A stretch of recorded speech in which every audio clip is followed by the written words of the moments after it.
দেখুন চাপ দিছুন, চাপ দিছুন।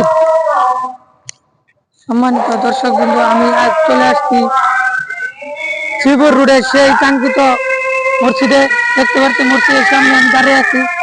মিনার গুলা এবং বক্তার ওয়াজ শুনলে সেই গুরুত্বপূর্ণ ওয়াজও আমি আপনাদের শোনাতে পারবো। সম্মানিত দর্শক বন্ধু, এখানে প্রায় অনেক লোক এখানে আসে, ঠিক আছে। মসজিদের কারুকার্যগুলো অনেক সুন্দর, আপনারা দেখতে পাচ্ছেন কত বড় মসজিদ, মসজিদের মিম্বার গুলা কত বড়, সেই সুন্দরের প্রাকৃতিক দৃশ্যপূর্ণ মসজিদ,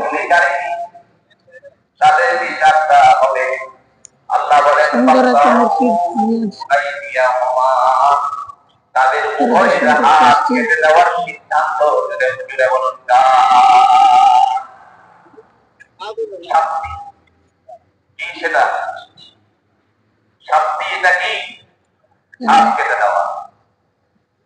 যে হাতে কলম ছিল, যে হাতের কলমের কাজ ছিল অত্যন্ত ভালো কাজের।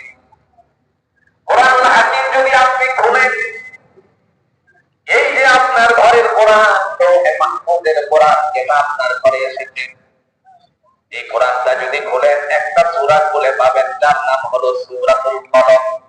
নাম কি? ওখানে আছে দর্শনার্থীর জন্য একটা বিশাল একটা মসজিদ। প্রথম অংশে বলেছেন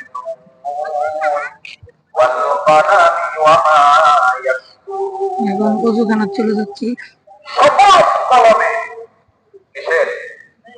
আরো জোরে বলেন কিসের? কলম। হোক সেটা 5 টাকা, হোক সেটা 10 টাকা, হোক সেটা 5 অনেক সুন্দর। মনে করে 5 কোটি তারপরেও 5 টাকা কলমের মতো